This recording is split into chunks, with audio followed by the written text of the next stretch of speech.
안녕하세요. We in the building. We in the building. We in the building, bitch. We in the building. We in the building. We in the building. We in the building, bitch. We in the building.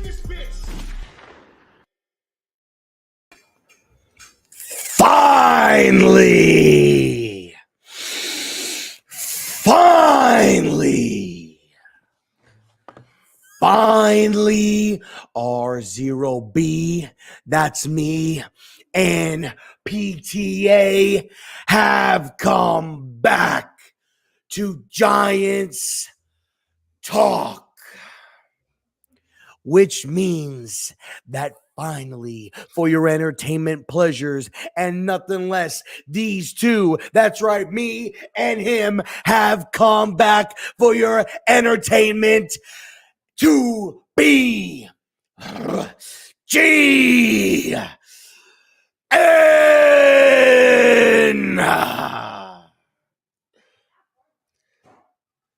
Here we go.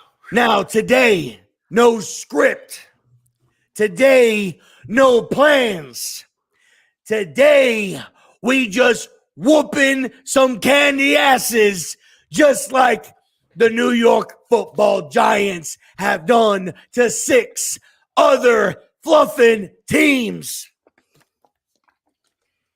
And we've got a little bit of payback coming soon to AT&T Stadium in Texas. We're going to be beating up on some Cowboys. Wait, huh? Doing what now? We're going to be beating up on some Cowboys on Thanksgiving. Thanksgiving. Yes. Thanksgiving. Yeah, I'm Ooh. not worried about these fucking dirty birds. Thanksgiving is going to be rough in Casa de PTA. It's going to be a rough day, y'all. Somebody ain't going to be happy. There ain't going to be a lot of turkey and a lot of pie and a lot of giving and thanks in the PTA house. Somebody's eating outside. And it ain't going to be PTA.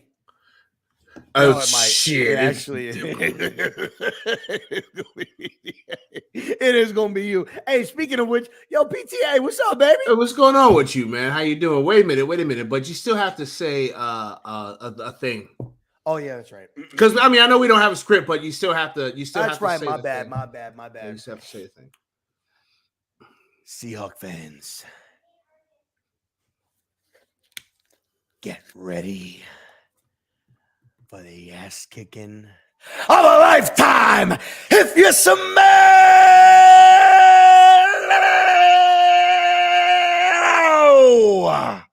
what RZeroB, PTA, Giants Talk, BGN, and the New York Football Giants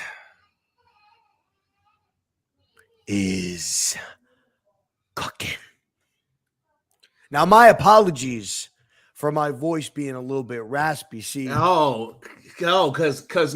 Sunday I did a lot of screaming. Oh yeah, Monday, yeah. Monday I did a lot of screaming. Yeah. You did some Tuesday I did a lot of screaming. You did some screaming on. You did some. And today I did a lot of screaming. So hey, yo, my voice is a little raspy. You was getting cooked, by the way. You were getting flame broiled up in that space. It was wow. Okay, let's do a couple. Let's do some housekeeping. Let's do some housekeeping before we let this shit totally go off the fucking rails. Okay, first things first. Shout out to Afghanistan, baby. Oh yeah, specifically. Shout out to this man specifically. Because this first message was on my YouTube channel at 7:30, yo. It was 7:30, and Afghanistan wanted us to know that he was in a building. Even though the building's not open, I'm already in the building. So shout out to Afghanistan for finagling his ass into the fucking building before everyone else. Maybe if you get here a little bit earlier, yeah, I'm saying. Shout out to Chris. My guy Chris, who I hope will be joining us here a little later on. We had a little brief conversation. I asked him if he had some time to come on here and talk a little bit of Giants. And he said yeah, he might be able to slide through. So hopefully we can get Chris in here in a little bit. I'm saying we'll see. No pressure. Hey, you guys know how we roll. We don't question nobody's stuff. Shout out to Duran. Is it Duran Osman? What's up? Shout out to Wolves. Listen. Okay, couple of things, Wolves. There were two sharp dressed individuals. Walking and minding their business in Paris. That's the first thing. Secondly, Wolves. Let me just give a public service announcement to everyone out there that can hear the sound of my motherfucking voice. Okay, don't follow Wolves on Twitter. Okay, listen to me. Listen to me. Okay, listen. I have to turn it off and break the fourth wall a bit and talk to you as the real honest me. Okay, do not follow Wolves on Twitter. Okay, Wolves is part of Twitter. Is a world that takes a special breed of motherfucker to be able to survive.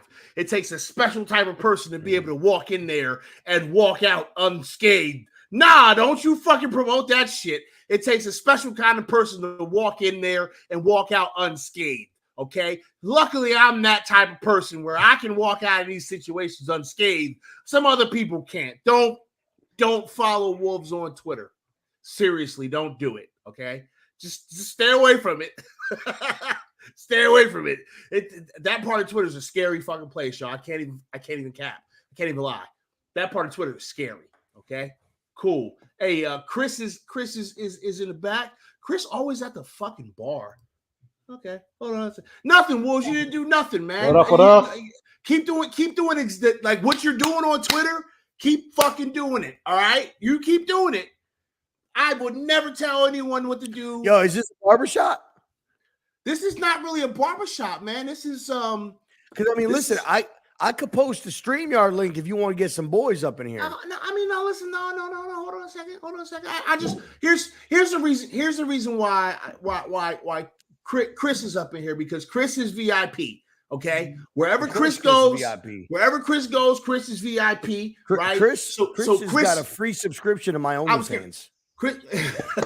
So Chris come in here whenever the fuck he want to. Chris different than y'all. Okay, I'm just putting it out there. That's all right. Hey, listen, y'all know me. Y'all know I'm an honest ass dude. I'm gonna shoot straight with y'all. Chris on a different level. He on another level. A lot of y'all. He's on a different level than a lot of y'all. That's why he come in here whenever the fuck he want. If he say he free, he coming in here. Free.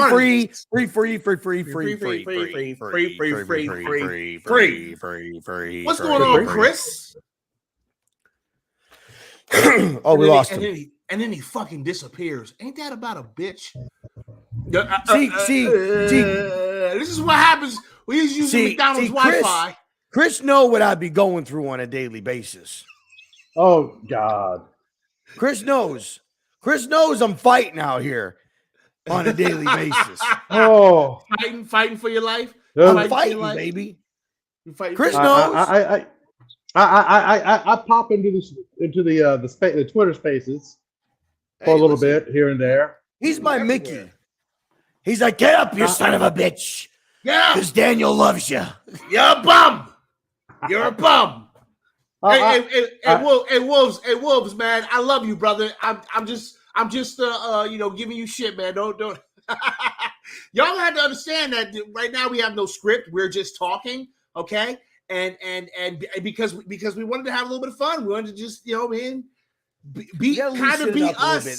Every now and then attention. Yeah, listen. What's going on within the Giants community with some people? Yeah, every now and then. I think we might be 1-6 or something, or every now and then we need to just go off script, okay? And we have to find our own way sometimes, okay? So that's what today's show is about. It's about not having a script. It's about finding your own way, okay? It's about not buying into the fucking narratives. It's about forming your own goddamn opinions, okay? There is no fucking script, all right? That's the point of this goddamn show. We have no fucking script, but this whole goddamn show is a metaphor for this goddamn fan base, okay? Hold on. What's the narrative out there right now? Oh, let's talk about the fucking narrative that's out Let's there. talk about the narrative. Let's talk about the fucking narrative. Let's start there. Daniel Jones is the fucking narrative. But Daniel Jones has always been the narrative, right? So I don't know why people are acting like this brand new, because it's not, right? We've been doing this shit every fucking year since this little asshole got fucking drafted to this goddamn team, okay? Everybody's all fucking okay. Let's be real. Let's have an honest, no bullshit, real ass motherfucking conversation. Let's go off the script for a second. You know, I find it very interesting. I find it very interesting that you know, I became this hybrid influencer, content creator, fucking sports idiot, right? I don't know how this happened, right? But I'm thankful that it happened, and I'm thankful that it happened for a very specific reason, and it's the same reason that I think anyone on this planet that's ever done any type of media, any type of movie, song, okay, theater, fucking streaming, jiggling your tits in front of a camera for weird fucking people that are giving you money because sex work is real work too. All right, I guess. Listen, but the fact of the matter is this: is that we all want fucking validation, right? That's what we all want. Yep. We want someone to validate us. We want someone to say, hey, yeah, you're right. We want someone to be able to be like, hey, you see what I did? Look at me, right? Like, let's just keep it funky. Let's just keep it fucking real, right? Going off script here. Let's just keep it real. And why? Why the fuck do you need anyone's validation? It's a valid why? Point.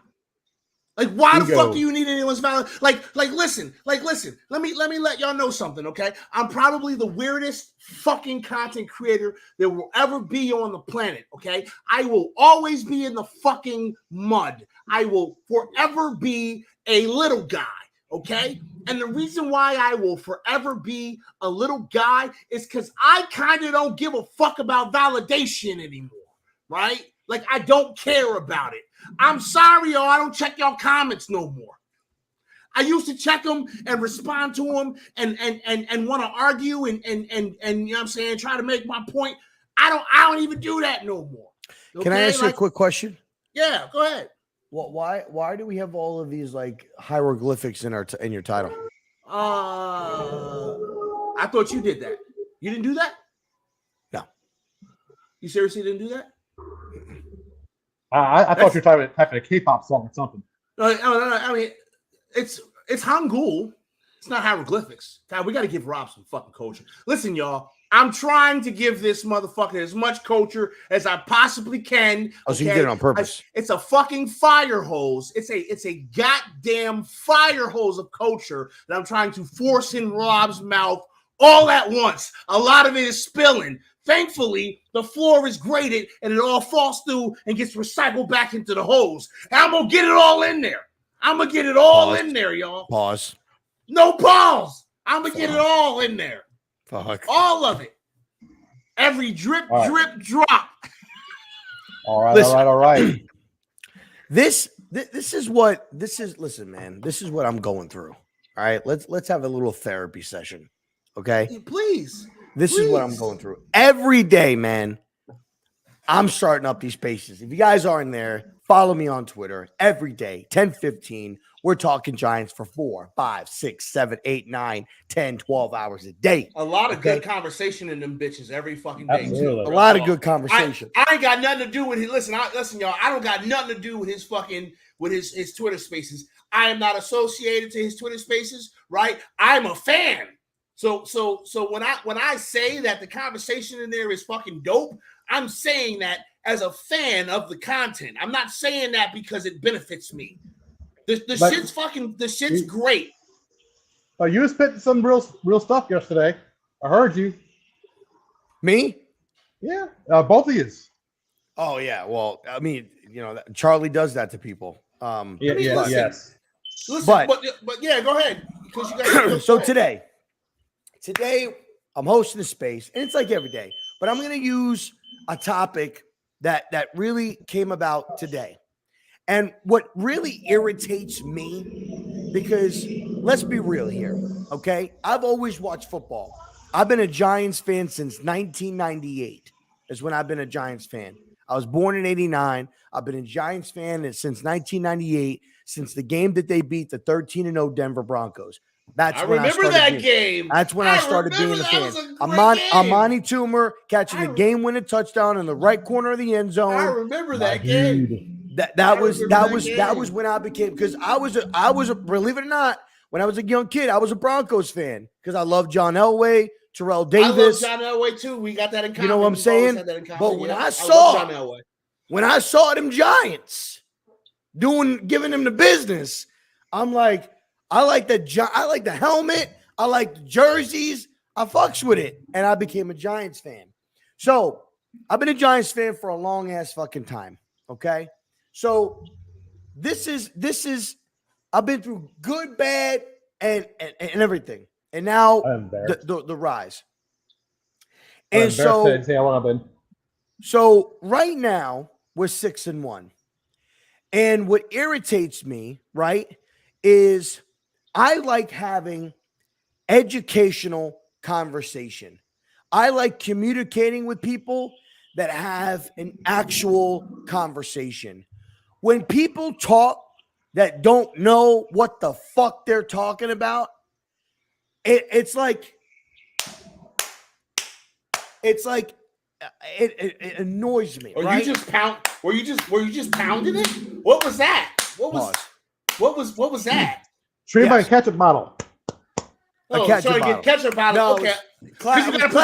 I was clapping like Brian Daboll when he was holding a cigar after the game. Anyway, so the conversation came up today. We were talking, and shout out to Charlie Vacchiano. If you got, I think he's part of the Big Blue crew. Oh, hell no! Oh, hell no! Man, Charlie. This motherfucker. Hey! You said no script. That's normal script. You're right. Hey, Billy Mays, man, what's going on with you, brother? Shout out to Billy Mays. Billy Mays in the house. Shout out to Billy Mays. We ain't got no script. Hey, You're right. No script. No, we don't have to be a character. What's going on with you, Billy? This is off script. Fuck you, Billy Mays. Fuck you, you dirty Billy Shamwowing son of a bitch. What the fuck are you doing here, Billy? What the fuck are you doing here, Billy? Get the fuck out of here. No, I'm just kidding. What's going on, bro? Billy, right. Man. Listen, man. Today, I like having educational conversations. So shout out to Charlie Vacchiano, man. Good dude. Love the guy, right? Says today, I don't want a running quarterback. And I'm like, bro, here's the thing. 90% of the league, I'd even argue 95% of the National Football League right now are mobile quarterbacks, guys that are dual threats in the National Football League. I don't know if I say 90%. Well, I mean, right now there's 32 starting. There's 32 starting teams in the National Football League. Name one player besides Tom Brady that's not a multi-purpose quarterback that can run and throw. Name me one. I think Aaron Rodgers taking a step back, but he invented it. But he was a good scrambling. He was the first one. But other than a stationary guy that can't really have no mobility whatsoever, Tom Brady's the only one out of 32 teams. Oh my God! Tom Brady's the only one out of 32 teams. So to say you got to take the running away from him, that's unfair because that's a part of his game. That's like telling LeBron James, yo, shoot threes, don't drive it to the hole. That's like telling Michael Jordan, yo, drive it every time. Don't shoot any jump shots. That's like telling Steph Curry not to shoot. That's like telling Aaron Judge, yo, don't hit home runs, hit base hits. I mean, like, that's just crazy to me. That's just crazy. So that shit is part of his game. So we had a legitimate, obviously right now, the narrative for you Giants fans is Daniel Jones. Where Daniel Jones is, where is he going? We signing him, we fucking him, we trading him, we cutting him, we doing whatever. Okay, that's the narrative. That's the conversation. Right now, when the season started, let me make it very, very clear to y'all. When the season started, Daniel Jones was injury prone a little bit. He was hurt the last 2 years. Now, last year when he got hurt, we had a fucking baby-ass giraffe that was called Mike Glennon. That guy could not move worth a damn. Couldn't move worth a shit, okay? So when you have a quarterback like Daniel Jones that is a multi-threat guy, okay, and then you go to a guy like Mike Glennon, you have to drastically change your offense on how your offense operates. Now, when you have Tyrod, they brought Tyrod in, one, because he's 30 years old.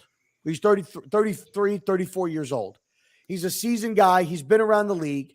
But you don't have to change your offense that much if, for whatever reason, Daniel gets hurt, okay, i.e. the Bears game. But now people are saying Tyrod was brought in to be the bridge and everything and all this other shit. Now people are saying, why would Daniel Jones take a less money to come here? Well, let me educate you guys, because some people don't think about this kind of shit, right? You just like, I get the narrative that, and I said this today, is that players, and just not players, but people in general, right? We want to make money. I want to make money.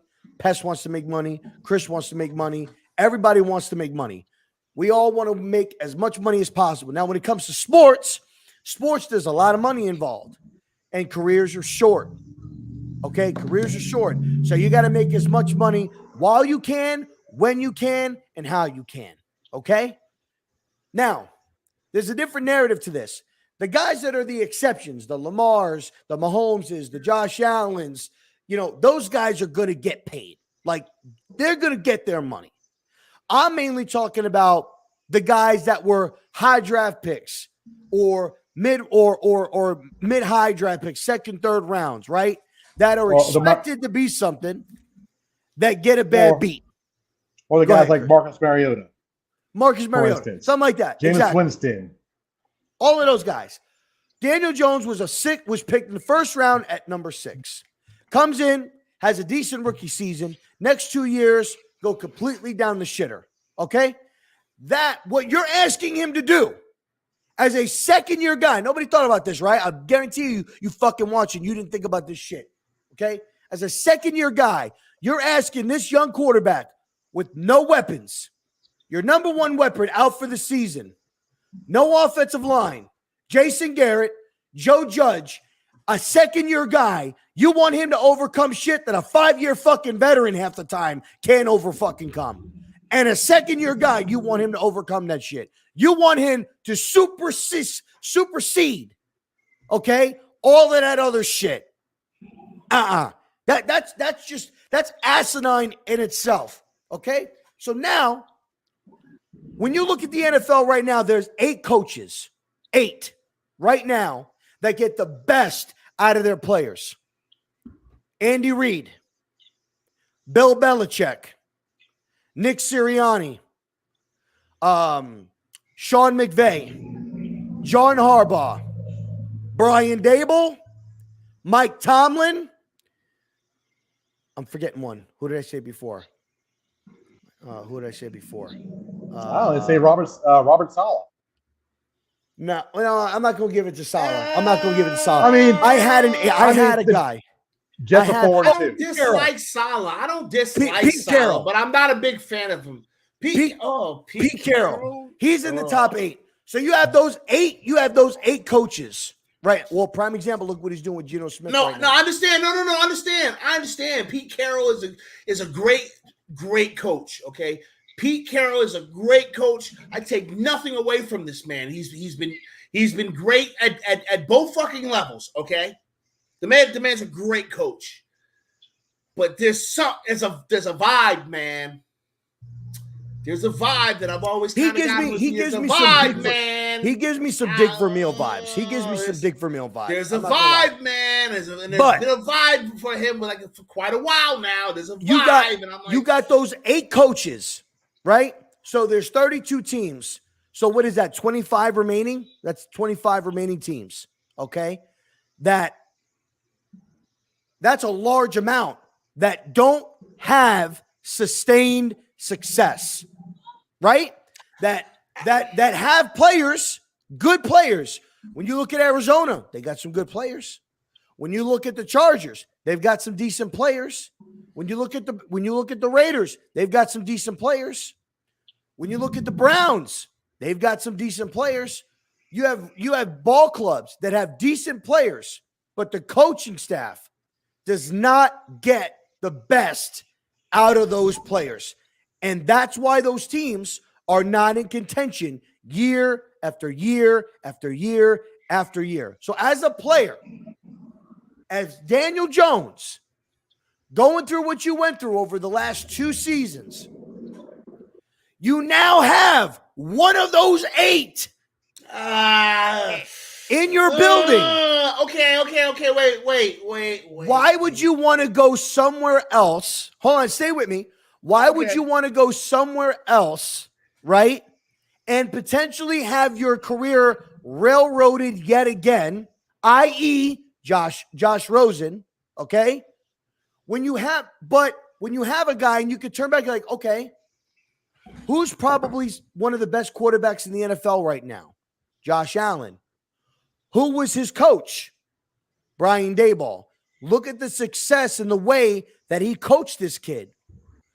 Now I'm looking at my season. I'm like, wow, look at how he's working with me. I could see why Josh got along with him. I could see why Josh in the offseason, when I reached out to Josh, why Josh spoke so highly of Brian Daboll. I could see why John Feliciano said he'll follow Brian Daboll anywhere and play wherever he's at, right? Why would you want to throw that away for a guy with a guy that made Josh Allen, unlocked all of that potential, allowed Josh Allen to see what he could really be, and created Josh that now he's flourishing on his own like a baby bird, Let me dovetail on that. Daniel Jones, has input, has buy-in with this offense.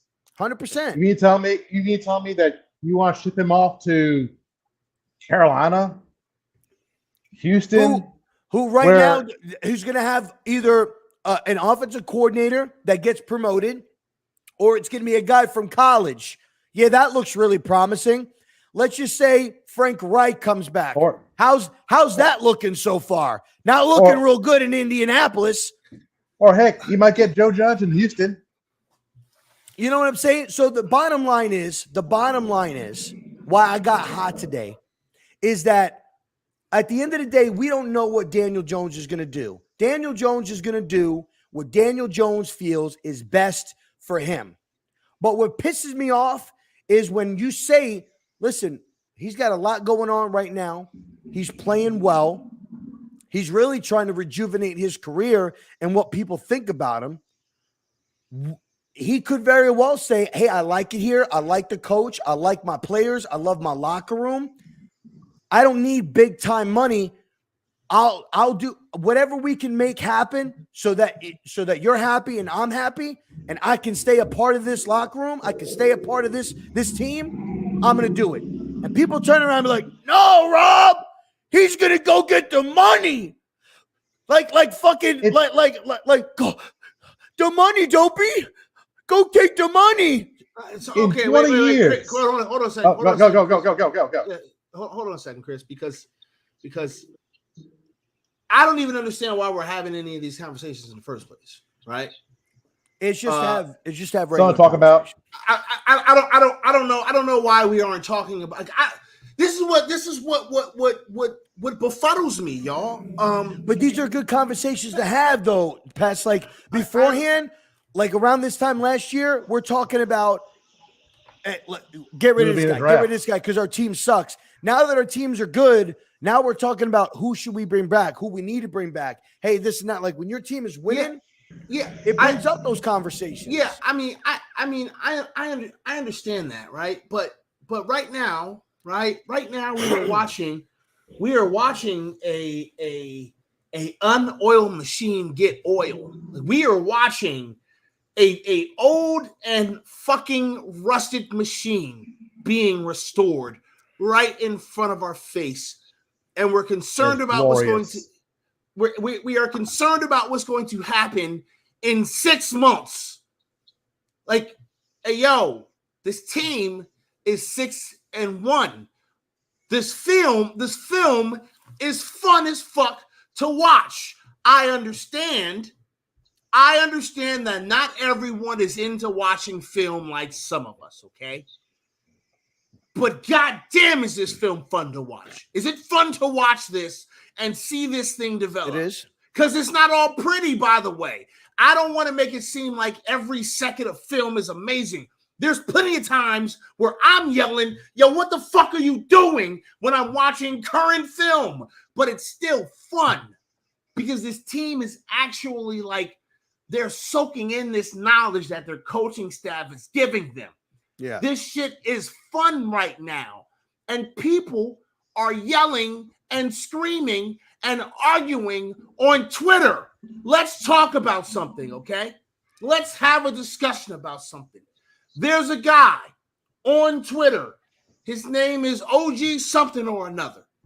And he'll know who I'm talking about.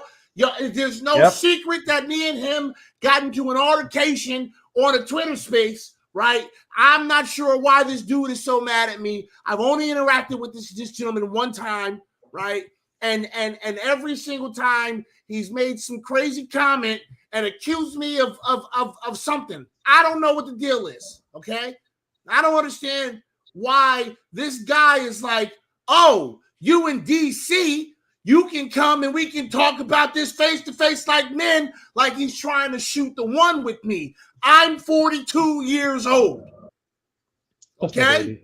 To whoever you are in this fucking interweb nonsense bullshit that's not even fucking real. Sir, I am 42 years old. I am a retired Marine who works for the fucking government and is a huge fan of the New York Football Giants. And so I display my passion about football. Okay, I display my knowledge because I have coached and played football for a very fucking long amount of time, and I like for people to at least understand some of this terminology, some of these concepts. Okay, so I like to come out here and give y'all little nuggets of things that I'm like, hey, here's a little small thing you may not be looking at, right? But like, I'm not going to fucking get into an altercation with some dude who I've never seen in real life about some Twitter shit or about some content shit or about some beef. You all know me. Listen, you all know me. You all know me by now. I've been here a while. Okay? Talking shit on the internet. Essentially saying whatever the fuck I want. And I've been doing it for like almost 4 years now, I believe. I don't even know because I don't even fucking count because this is not a job for me. This is just something that I do in between watching wrestling and fucking my wife. Sometimes playing some Madden. Bro, like, what is wrong with y'all? Seriously. The Giants are 6-1. And people are arguing and fucking yelling on Twitter about nonsense. People pulling up receipts. Oh, look at me. I'm right. Who gives a fuck? None of us get paid for this. None of us. I don't get paid for this. I don't want to get paid for this. Because the moment I get paid for this, I got to stop saying fuck you. And I'll never stop saying fuck you. But listen to me, y'all. Y'all need to chill. Seriously, all of y'all. Every single last one of y'all. If you want to have conversations about who you want to keep on the team, that's fine. If you got disagreements about whether somebody thinks a player sucks or somebody else that sucks, that's cool. Everyone's entitled to have your opinion. Everyone's entitled to say whatever the fuck you want to say. Everybody's entitled. It's your First Amendment right because I fought for this fucking country and I want everybody to say fuck you.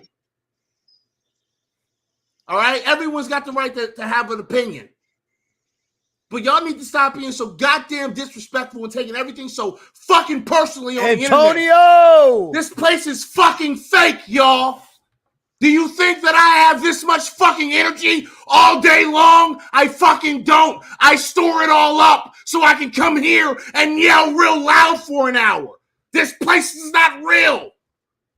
And none of us know what the fuck we're talking about. So get up, get your ass up off your shoulders, get up your fucking high horse. If you got something right, cherry fucking O. If you got something wrong, womp womp womp. Not a single one of you motherfuckers is getting paid for this shit. And the people who are getting paid for this shit ain't involved with this shit because they ain't trying to fuck up how to get paid for this shit. Indeed. Chill. Chill. But by the way, as I sit here and I say that I am a 42-year-old man and I don't got time for all that foolishness and I'm not gonna fight someone on Twitter, don't you dare ever think you're gonna run up on me. Antonio, check your DMs. Don't you dare. This is not to anyone specific. So I don't want OJ to be like, oh, you threatened me. No, this is not specifically for you. This is a general warning for anyone that ever sees me out in the streets, out in public. Hey, yo, listen, I'm not saying I can whoop everybody's ass, but I'm taking a piece of you. I'm taking a piece of you with me. Okay? So, like, it would be best for all of us to not do that because I'd prefer to enjoy the rest of my day with all of my teeth. You know what I'm saying? I got you.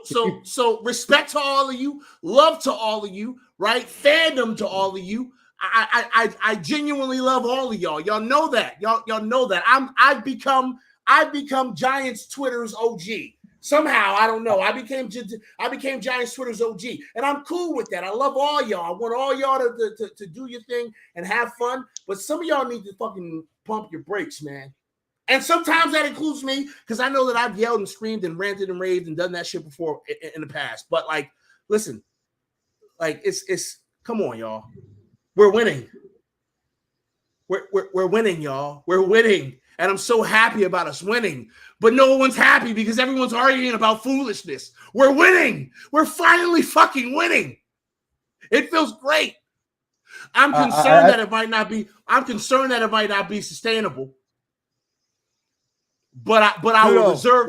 But I will reserve that. I'm gonna get to all the chatters that I have to go on a rant because I had to go off script.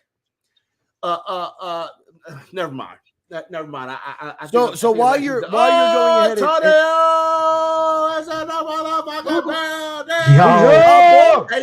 hey yo. Okay. First of all, don't you ever in your fucking life walk up into my fucking house looking so goddamn suave. My wife is in here, man. What the fuck, bro? What the fuck? My fault, guys. Put a shirt on, man. I got a tank top. Damn, man. You know. Wearing a suit and tie all the time, it gets exhausting. So I'm saying, now we're finally done with that. What's going on, guys, right, man? How's everybody doing? We talking about. How you doing? We talking about the hostility in the Twitter spaces. Bro. I mean, I've been gone for this week, but I'm pretty sure I know exactly what you're talking about, man. It seems like we're winning more and we're fighting more. I don't get that. It doesn't make no fucking sense, man. Bro, it got to the point where what really set me off. If you go back and you listen to my Twitter space today at an hour and 25 minutes for like you know 30, exactly where I know exactly when it was. Hi. I was saying we were talking basically about how like sometimes players I feel in cases like players will go get their money, but sometimes players could like a situation that they're in and not go get top dollar, but get something that's good. It's possible for the organization that makes them organization happy, makes the player happy. I think we're seeing that less and less, but it's definitely two words. Tom Brady. Yeah. Well, at what point in time, the most winning? I mean, he goes to where it's best for him to win, though. Yeah. Yeah. But follow me here. For 20 years, name one time when he was the top paid quarterback in the league. He never was. Never was. Exactly. And Eli Manning took go to and win. And Eli Manning took multiple pay cuts to save money, to get players and all that stuff. I'm not saying it will happen or it happens on a regular basis, but it does. Right. And somebody joined up and said, Rob, if what you just said was true, you went on a rant, and I don't have a problem with this person. I love this person. I DM this person. We're cool. But I'm just bringing this up for content purposes. Asked me a question and said, if that was the case, then why didn't Mitchell Trubisky sign with the Giants? And I said, that is the dumbest question I've ever heard. Because Mitchell Trubisky, here's the answer with that. Yeah, Mitchell Trubisky was a 4-year starter in Chicago, went to 2 playoff appearances. Matt Nagy ruined that kid's life. Who wanted Trubisky out of the Giants? So is he talking about like Dave Gettleman or Shane? No, meaning like when this past offseason, how we were trying to get, because we were Gettleman. I mean, who said Shane wanted Trubisky? Well, they were reaching out to him to bring him in to be the backup. Okay. And he didn't want to. He chose to go to Pittsburgh. Okay. So what happened with Mitchell? He had been with Daboll. Yeah, exactly. So what happened with Mitchell Trubisky was 4-year starter in Chicago, went to 2 playoff appearances. Matt Nagy ruined him, and he was the scapegoat. Right. Matt Nagy tried to save his career and says, you know what? I'm going to get rid of Mitchell. I'm going to draft Justin Fields, and maybe this kid got something, and he saves my career. That went over like a fart in church. That didn't fucking work. So what happened? Mitchell Trubisky gets cut. Yeah. And at that point, the QB market wasn't really that good. So he went to Buffalo. Right. And he went underneath Josh Allen. Okay. Learned from Dave's, learned from Josh. Now the guy wants to be a starter. He goes, why would he want to make a lateral move and come to New York to be a backup when he wants to start? Right. So he went to Pittsburgh to be the starter. Here's where the other part of this argument started. Told them that you don't have an opportunity to be a starter here too. Like this is Daniel Jones to lose, and then you could be a backup here. Maybe he didn't want that neither. So I mean, so here's where it got spun. Right. And I love him very much. But here's what. So now Ash chimes in and says they drafted Kenny Pickett. Right. And I was like, Ash. And they had Haskins too. And they had, well, no, he had, yes, correct. Right. And whatnot. He was going to be the starter. Correct. And so, well, no, I think he already had passed away, I think. No. Trubisky was there with Haskins was there too. It was 3 of them there. So then maybe they had them all there. And I said, well, Ash, he died in minicamp. Oh, he died. Okay. So they were all there at one point. Yeah. So I said, Ash, I was like, listen, when they go ahead and they rate their board, Kenny Pickett was probably high on their board. Right. And so he got picked at like 20 or 24, somewhere between 20 and 24 is when Kenny Pickett got selected. And there were 3 or 4 other teams that needed a quarterback that didn't draft him or didn't move up to take him. So the fact that he was still there, it was like, wow. So yeah, they went and they took him because they probably didn't think that he was going to be there. If he was gone, I'm not saying that they wouldn't have drafted a quarterback, but it's probably kind of rare. They may have went and stayed with Dwayne Haskins, may he rest in peace, and made him the backup and everything like that. But he was making it sound like, oh, so then he took out Malik Willis for dinner. Well, that's a head coach's job. Right. Like, at the end of the day, guys, there's a life outside of football. Look at what happened to Brian Robinson for Washington. Got mugged, got shot, almost died. Was an inch away from dying. Right. Dwayne Haskins, may he rest in peace, got hit by a car, a garbage truck, and died. Like, at the end of the day, just like people go out and they get life insurance to protect themselves, when you're running a business, you have to go out and do your due diligence in case something happens. You never, ever, ever know. So it came up in conversation. Well, why is Brian Daboll going out there and scouting all of these quarterbacks? He has to do that. You have to scout every position. He's only going to see quarterbacks too. Like, yo, listen, Exactly. I don't even want. There's so many other players on that team. What do you mean? Listen, I'll be honest. I still am not sold on Jones. I want a new quarterback here next year. So far, can Jones absolutely win me over? 100%. And he's got 4 games so far that he's doing absolutely good. But there's no way that I could believe you that you're telling me that Joe Shane is only going to college to see quarterbacks play. There's no way when there's so many holes on this team. Oh, no way. And there he is. And there he is. The man of the hour, Ash. Wait. Oh, Ash. Oh, there he is. Hey, Danny Thomas, Kirby, bitch. I'm watching the replay of the Jags game right now because I'm just studying film. And it's crazy how, like, when defenses run it to the outside, and let's say, for example, the front side linebacker is Tate Crowder, it's like a guaranteed it's gonna go for a lot of yards. Like, it's crazy. It's annoying right now. By the way, Ash, before you came in the building, we was talking about you specifically, and then it was real awkward because we stopped talking about you specifically when you came in here and said, "Yo," but I don't think we're done talking about you specifically. So hold on, we'll get back there. So Ash, so I'll give a recap. Supposedly you think that Shane is going to colleges to watch only QBs, bro? Like, what's up? That's false, bro. I mean, yeah, hey, yo, there's no. You're telling me Joe Shane's traveling all the way to a school. All the way to a fucking school just to go and see a quarterback? One dude. He go go all the way there and sniff one jockstrap. That's what you're telling me. No, fam, it's not possible.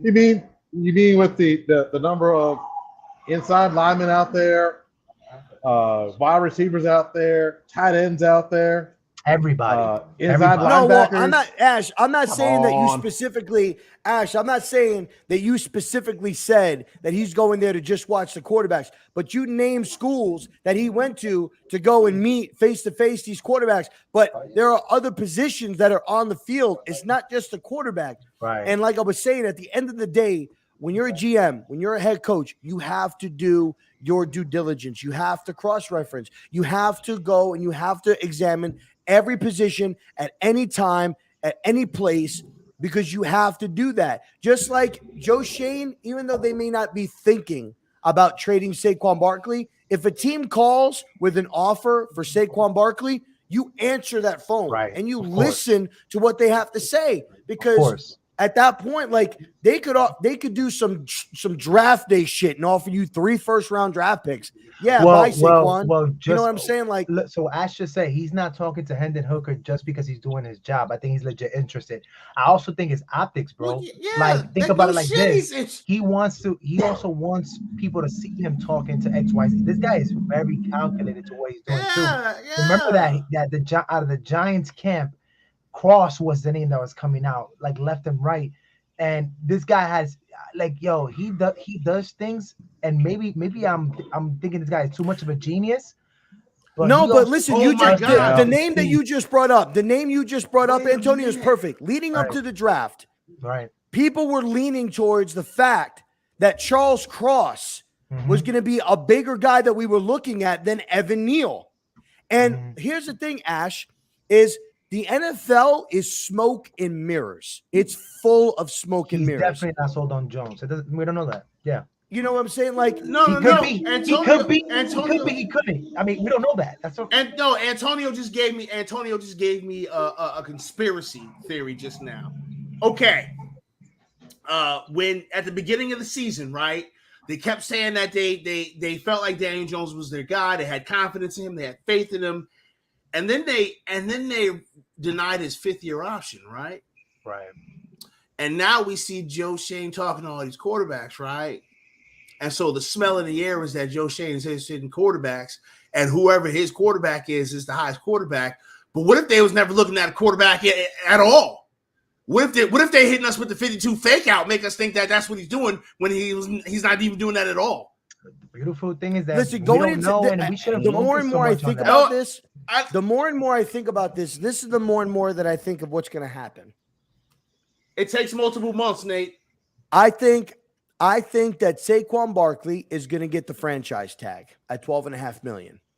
If Daniel Jones continues to play the way that he's going to play, they're going to transition tag him.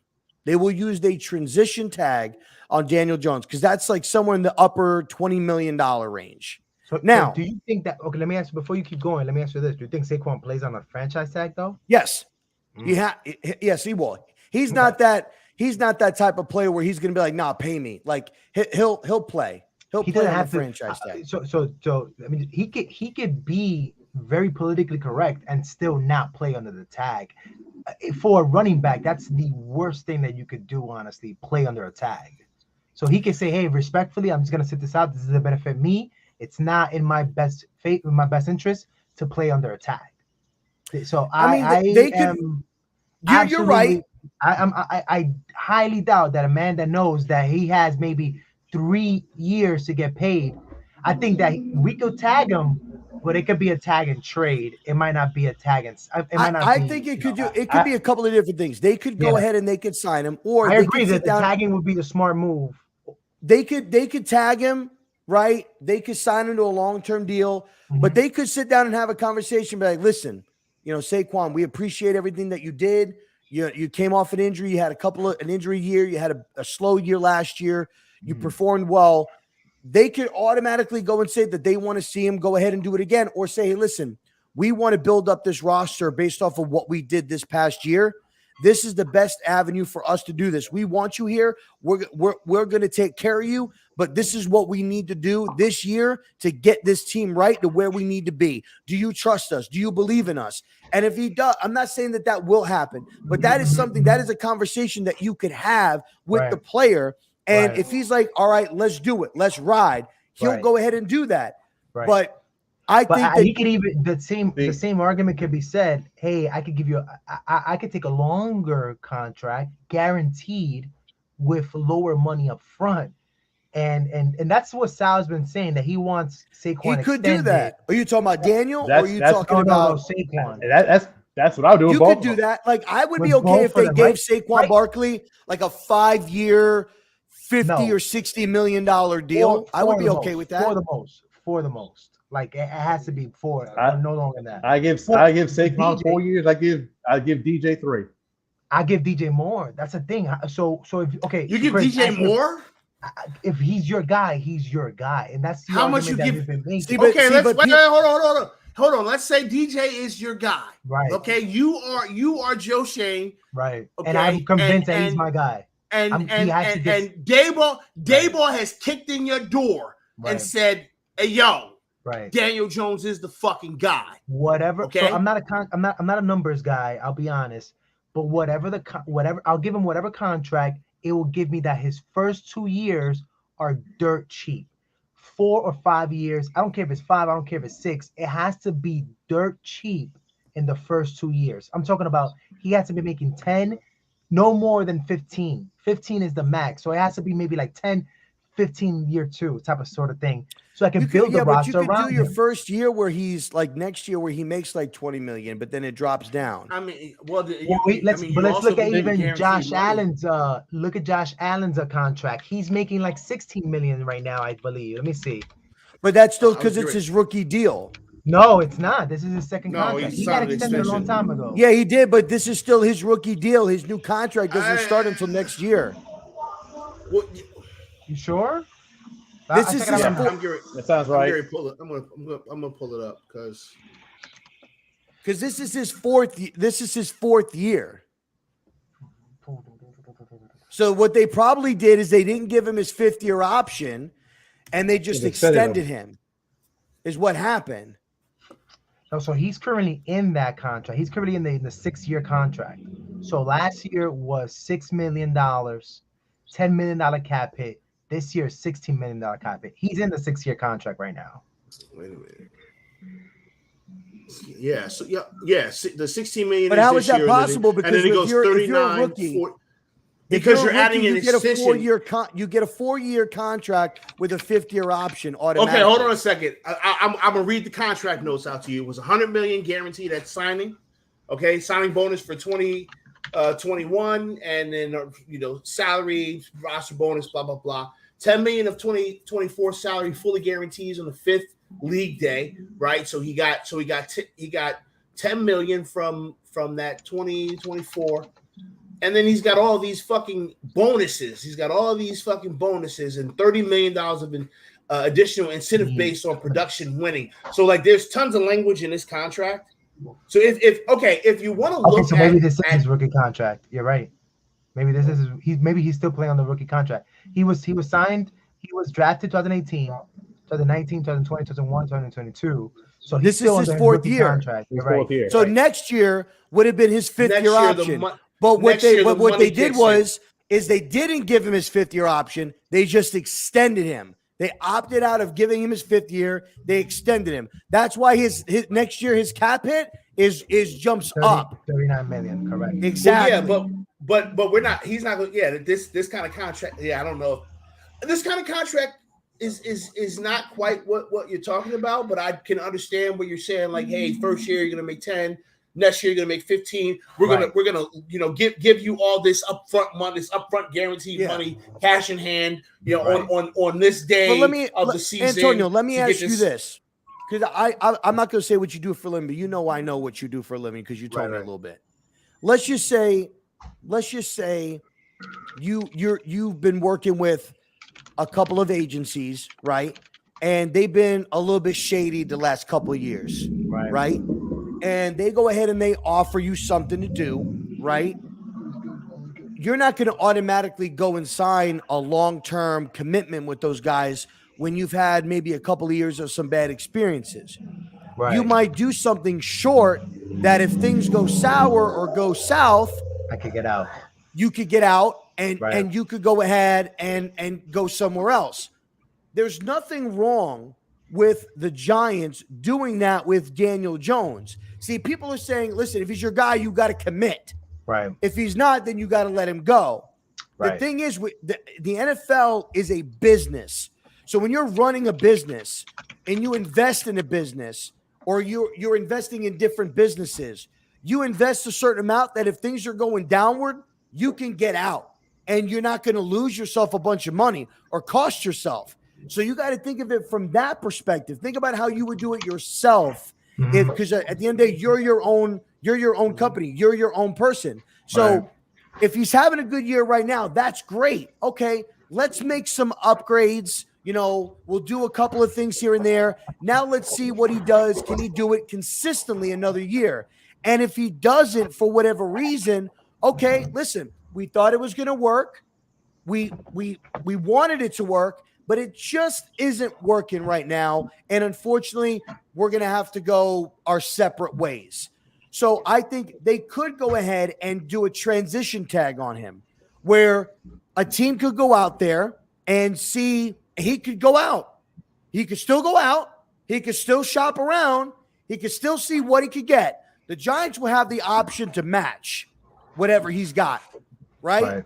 But you're going to have guys like Tannehill, Baker, Darnold, Winston, Dalton. You're going to have all of these guys, potentially quarterbacks, that are going to be out there and that are going to be available. Hell, Tua Tagovailoa could be available.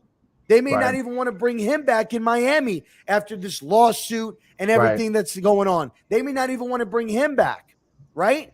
What team is going to really want to go after Jones? I think like his market might be a little bit lower than what people think. So at that point, he'll have to gauge, hey, this team is offering me this.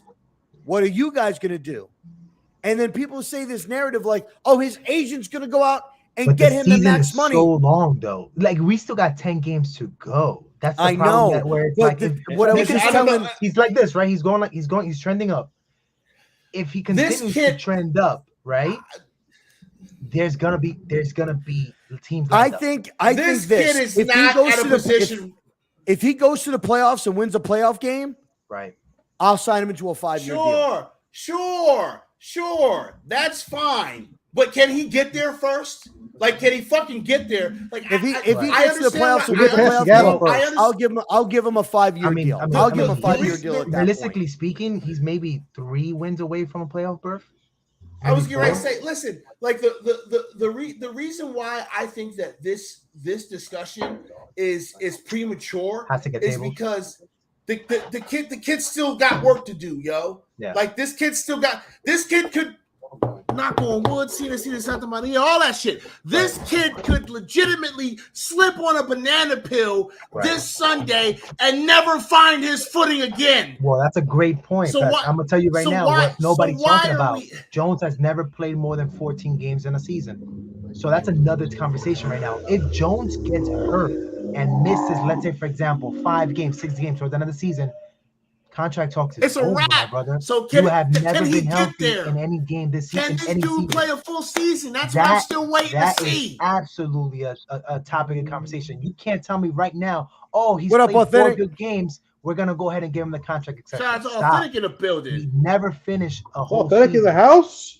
Shout out to Authentic. And listen, I don't say this as a slight to Daniel Jones. It's not. It's right? just the truth. It's a fact. As a man who's continued to do exactly what I said I was going Right. to do, which was follow the Daniel Jones train. I'm not going to get on it, and I'm not going to let it. I'm not going to just watch it leave me. The I'm problem gonna follow is this that there's a motherfucker. lot of and- tests that he still has to pass. So those, right. I So get there's all still the things Daniel he Jones has to supporters do, that want us. y'all. Yo, there's so much things he has to do. Not only There's that, still things Daniel, he needs you to got do. it's not your The fault, work's Daniel. not done. But the last 3 years, the tape is there, right? You have to look good for the remaining of the season, and you have to stay Yes. healthy for the remainder of the season. Yes. You missed 2 games, Yes. and I'm good with the. So you play your ass off like you've been playing, and you only missed 2 games. Sign him. Yeah, whatever. Cool, man. Like I ain't Because, tripping. because I don't think any quarterback in the NFL now is gonna play a whole 17 game season.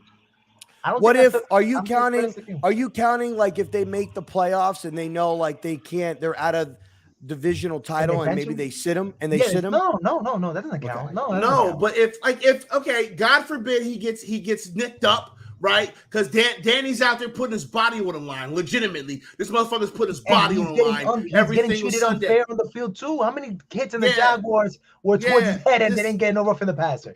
They ain't called nothing because Nothing. Danny big and Danny fast. Because he Fuck can't 'em. slide That's what the correctly. refs say. Yeah, that's what the refs say. But the fact of the matter is that like You gotta stay. this kid still has work to do, y'all. 100%. Okay, 100%. he is on the right track. I love the direction that Daniel Jones is going, but he still has work to do. Authentic So says can there's we an watch this 86% man chance work? right now for us to make the playoffs? And I think Yes, I think it's harder for us not to make the playoffs at this point than it is I'm not not- to make the playoffs. I'm not. And you know what the wait, turning hold point on, is? Hold on, Rob. Hold on, Rob. Because I gotta get this point out. At this point, I don't care about how many games we win. Okay, I don't care about that. We've won more than I thought we were going to win, so I'm cool. Anything more than one more win, hey, we're good on that. At this point, I'm looking at this team because this is bigger than this fucking season, y'all. This is bigger than this. Y'all thinking about a Super Bowl right now, and the Eagles is thinking about Super Bowls for 10 fucking years. These motherfuckers is trading for everybody. Okay, They got this the is draft bigger picks. than this season, and they got draft picks. This is bigger than this season. You're right. They're loading for the This next is 5, whether 6, or 7 years. not Mhm. we got the key piece of a football team. Yeah, so I got a question. That's for what you. this is about. I Yeah. got a question for you. Do you think the Eagles have the quarterback to win a Super Bowl with right now? No. So then why is Daniel Jones the quarterback for us to win the Super Bowl with if he's the exact same quarterback? I don't think that Daniel's the exact same First of quarterback. all, They have the exact same numbers. They operate. They're successful in the exact same kind of style. I think PTA, you go Jalen first and then Hurts- I'll respond. I think Jalen Hurts wins a Super Bowl, but they don't win because of him. Okay. His surrounding cast is fucking amazing. He Okay. better succeed with these motherfuckers. Because if he doesn't succeed with these motherfuckers, he gonna be selling fucking phones at Verizon if this man can't succeed with what's around him right now. There's no Do you think his team is that good? You think his team is like that elite? I think he has the pieces around him to be successful. I agree. Like I think Jalen Hurts is in a way better position than Daniel Jones is. I'm just keeping it funky. Who has a He's in better a way roster? better position because he's got a 49ers better or the Eagles? roster. Who has a better Eagles. roster? 49ers or the Eagles? Eagles. Eagles? It's easy. Eagles. I think That's I tough. don't think it's that easy, to be honest. Eagles. Yeah. That's tough. Oh yeah. I'll go 49ers. Eagles. You like who you like? Okay, so they don't have a better running back than the 49ers for sure. I would say Debo and Would you Debo take and AJ? over AJ? Yes. I would too. Hey, Debo's a beast, don't get me wrong. See How that? many- That's how many a games- hard question. Hey, see, How many authentic, games has Kittle played? authentic. That's why you got to This get year. your ass up in here, dog. That's why you Oh, got to get fuck, your man. asses up in here, man, so you can be talking. Look, when it comes How down many to games Kittle Jalen, has played? That's a good question. How many games has he played? I think he's only played like 2 or 3 because he was injured. So that means that they're even going to get even better if he comes back. Then, He's back. He's back now. damn, that offense is loaded. I just don't like the. I Listen, my prefer whole Jalen thing- Hurts over Garoppolo. My whole How- thing to answer how your many games I question, do CMC too. play? I do too. my by the whole way. thing to answer your question is no. I don't think that Jalen wins a Super Bowl. And the whole thing with the stats is okay. Forget about even the stats because the stats are similar. But here's the thing is- games, but- how they but I win, how think they're most those successful is stats- similar though. I think that those stats benefit Jones more than they benefit Jalen. Listen, Because when you look at the roster right now, we've got 4 people on this panel. I would say the Eagles have a better roster than the Giants do.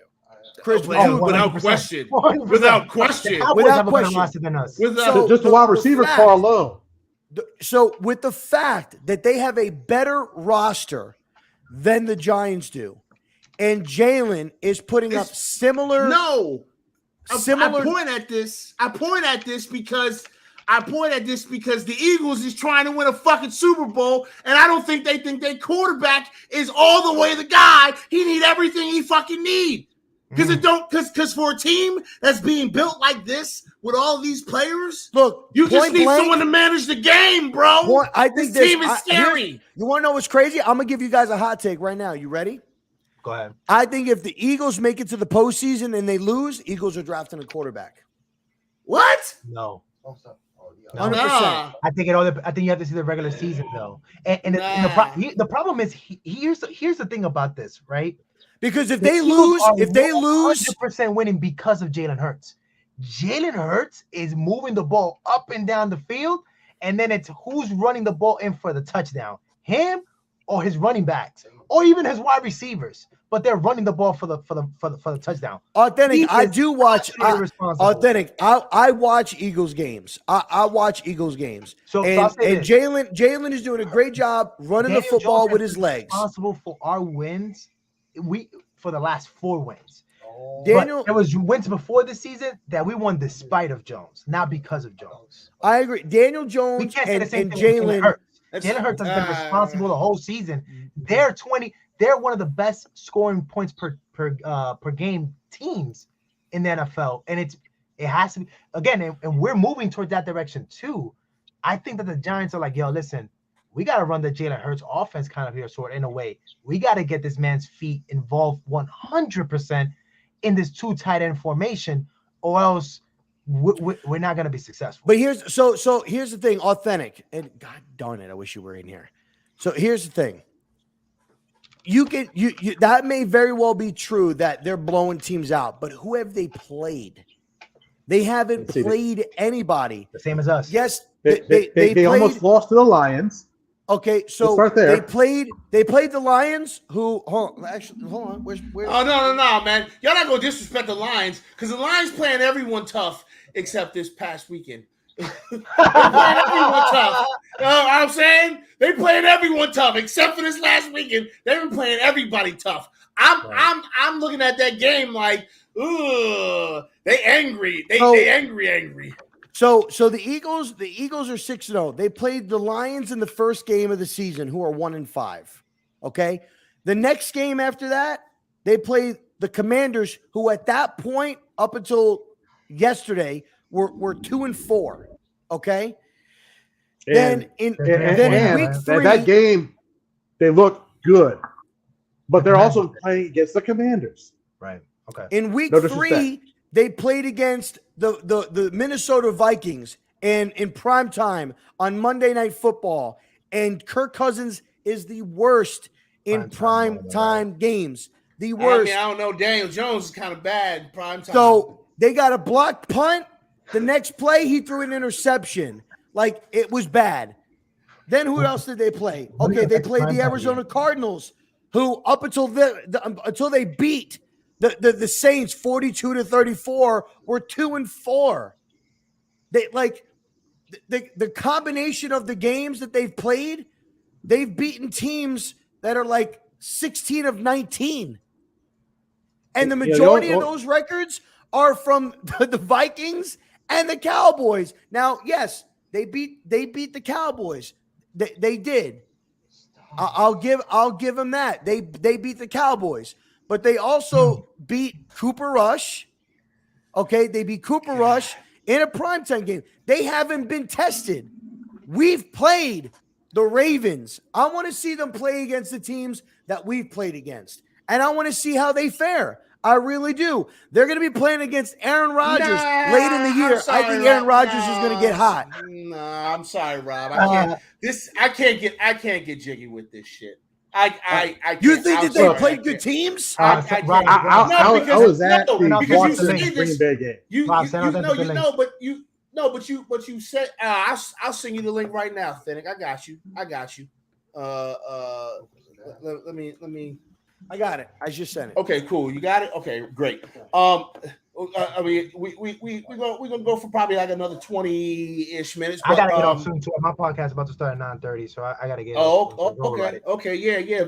We'll get there again here for the home stretch, man. Because Finnick ain't been here in a minute, man.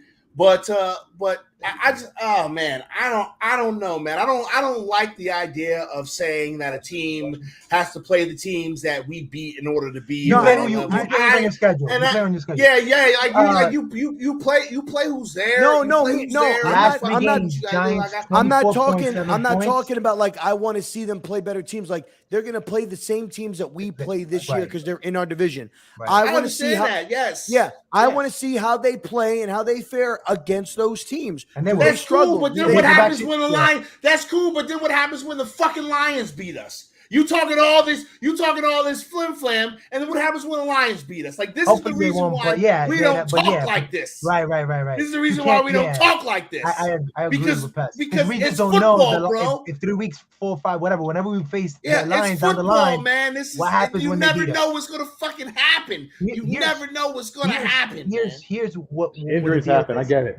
We Daniel Jones have not used his legs more than he has in the last 3 games. We're scoring 24.7 points. The Eagles in that time in the last 3 games, 25 points. So we're right there with them. You know what I'm saying? And listen, I think those are 2 quarterbacks that they have to show out with their legs in order for their teams to win, not their arms, but their legs. So my question is, when I was trying to get with all this is, does Shane think that's good enough to win Super Bowls or to be multiple years contenders? Like, is he? And he's seen Mahomes, he's seen everybody. Is he okay with that?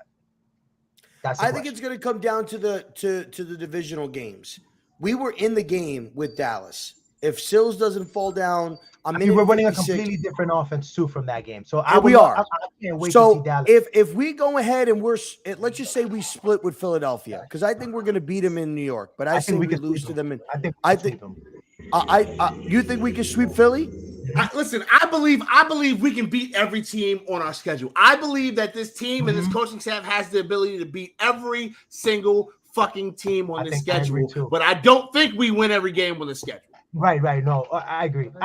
Again, I think we can beat them. I think we feel can sweep them. confident. Doesn't mean that they are going to. Obviously, clearly, yeah. I feel confident going I into just think we match into up Sunday. very well with them. I think we match up very well with them. I do, and I think a big thing of what's going to Now, determine. we've been defending the run like shit, but I also think like last year they were also the same running team, the same type of offensive line. Their offensive line got better. I'm not gonna lie, but we were giving them a hard time to run against them. We just got to get our stuff together. There's some fronts that I just don't like to see the Giants in, that they're giving, like on the weak side, the Giants are giving up a ton of yards. I hope the Giants are not giving up yards because of the personnel as much as I think it's because of the ladies and gentlemen. Ladies and gentlemen. I'm sorry. What's popping, y'all? What's going on, brother? Hey, same old. Hey, what's going on with you, Anthony? How you doing? I'm cooling, man. Good? You know, I'm cool. Yeah, man. Bro. Hey, Well, I mean, look, look, I'm he's got the blessed to be in great smoothest company voice right now. Hey, yo, listen, man. It's been a minute, man. It's been a minute. I mean, You like need some more bass in your voice, Pest. Damn. Nah, but hey, let's talk about Jalen Hurts some more. You know, that's a hot topic for me. It is too, because By I've the been way, paying I was attention. defending It Hurts. is. I was the #1 defender of Hurts, like in the offseason. This is what I want Rob to say. I just want him to say that he don't like Jalen Hurts. Just be real and just say that. But don't beat around the bush, because Daniel Jones is playing the same kind of football, and it's winning football in this day and age. Use your legs, get a lot of yards on the ground. Correct. When called upon to pass the ball, you pass the ball. It's literally what Daniel Jones is doing right now, that we all love it. But because it's in Philly, it makes you feel a certain way. But just admit it, man. Just say, I don't get down with Jalen Hurts. Just say it. No, listen, It's just Philly. listen. No, I'm gonna say this. I don't like the Eagles. The only thing that makes me hesitant with it is the roster. That's it. Like, the Eagles have a better roster and better talent around the. Yes, they are playing. They have very similar stats. Yes, they're both running the football, and that's a big part of their game. And I'm not going to take that away from Jalen, because I'm not going to take it away from Daniel Jones, no matter how many times people want to try to do that. But what I am going to say is that I can't judge the way Jalen is in the passing game because of who he has, and the fact that Daniel is doing almost the same statistics in the passing game not the same You looking at touchdown to interception ratio to make up that decision. The yards he's probably got like a couple hundred more yards than him, I imagine. Yeah, but you gotta look at the way the Philadelphia Eagles are winning games, bro. I tried to say this in the chat a little bit. They're blowing teams out in the first half and high-fiving in the second half, allowing teams to catch up in garbage time, bro. Like, go look at the Detroit game. Yeah, that game came down to a 3-point game. They was blowing them out by 3 scores in the first half. Minnesota Vikings, no one even scored in the second half of that game, bro. It was 24-7 at the half. That's how the game ended. We could blame it on Kirk Cousins in the primetime and all that. Jalen Hurts is doing what he got to do to win the games. That's what Daniel Jones is doing. I can't be choosy with who I say is playing good football. Entering last week, bro, Jalen Hurts had more rushing yards than 20 teams, bro. 6 accounts for 6 rushing touchdowns. Go look at his red zone statistics. If you want to look up some numbers, look at his red zone statistics. Every time the Eagles get down in the red zone, they score a touchdown, bro. And that's why they're blowing teams out, and that's why the Giants are in some close games, because we're not necessarily just scoring all the time in the red zone. But my thing is just give the quarterbacks their props when they play well. You've seemed to lean on his supporting cast. He's only had that cast for 6 games. Does Jalen Hurts look like Daniel Jones looks like a complete different quarterback this year in reference to last year? I don't recognize this Daniel Jones. We can all agree on that, right? I don't fucking recognize this. Does Jalen Hurts look like a totally different quarterback to y'all? No. From last year? No. He don't, right? Because he's been doing this. The supporting cast should not change it. Jalen Hurts been doing this, dog. He was the number 1 rusher on the number 1 rushing football team in all of football last year. People want to talk about how they got blanked in the playoffs against the Bucs. Go look at the game that his tight end had against the Bucs. The reason why they got blanked is because the tight end is the main person in that scheme. All that RPO ran through the tight end last year. This year, all the RPOs running through A.J. Brown. That's why Jalen Hurts looks a little different, because now you're seeing the quick slant pass go for 30, 20, 15 on a regular basis. They know that they can beat teams now with the pass. Jalen Hurts been doing this. Daniel Jones is now starting to do this, where now we can have that conversation again and be like, okay, Daniel Jones versus Jalen Hurts. We can have that conversation again now because Daniel Jones is playing very similar football to Jalen Hurts right now. He is. Listen, my take early in the season when I said that Daniel Jones and Jalen Hurts pointed at each other like a Spider-Man meme, it's still kind of holding up because they still look kind of the same. They do. They still look kind of the same. Jalen Hurts is more agile in the running game, and he's more physical in the running game. But Daniel Jones is a strider. Don't give him green grass. You see how he's doing on these boots now. He balling out. He gone. He gone. Man. I love the untraditional quarterback. I thought he was going to take that one. Him. I thought he was going to take that one for 6 when he the one that he tripped. But he was about to. He was going to take that for 6, but he hit the defender, and that made him fall. The announcers will already be like, "Oh, it's Philly 2.0." When he looked like he was going to break through those tackles, right? Oh yeah, he stumbled. He barely fell on that. But that's where Daniel Jones was a little bit goofy, But that's why he was banging on the floor, because he knew he wanted that. He knew. Let me ask you, Authentic, when it comes to Daniel Jones, because everybody's critiquing him and they're saying, he's the same guy. He's not doing this. He's not. I saw a video today from the game. I think it was like Nick Mulatto or something like that who broke it down. Mulatto. It was the pass to Darius Slayton, where he said, soon as the ball hiked, he looked over here where the safety was, saw that he was kind of creeping in. Yep. Held the other safety, and then looked and realized he had the number 1, and he threw it. Now, some people will look at that and be like, "Oh yeah, well, you got lucky, whatever." What are you seeing differently, in your opinion, from Daniel this year as far as his reading? Authentic is the quarterback guy. Let's go. 1,000% the scheme is helping out Daniel Jones. I mean, Brian Dable and Kafka putting him in easy positions. You can look at a ton of breakdowns on the internet where people are breaking it down. They're making the reads where they're all on one side of the field for him. So all he got to do is either read one player or read a side of the field. They're simplifying it for him. And in return, Daniel Jones is starting to play a lot more confident. Look at him in the pocket this last game. Look at him some of the times where he took off and ran. Just look at him in the pocket, bro. Like the footwork, the decisiveness of how he's manipulating the pocket in little certain ways to buy more time to get the throws out. Even on the touchdown to Slayton, look at the little right step that he took just to free up a little bit more room and get that throw over the top. It's making him play looser again. For 2 years, we didn't see Daniel Jones playing loose. So for me, I agree with the fans that are saying he's not a different guy, okay? Because ability is ability. You don't just snap on ability like that, like 1 year just turn into a monster out of nowhere.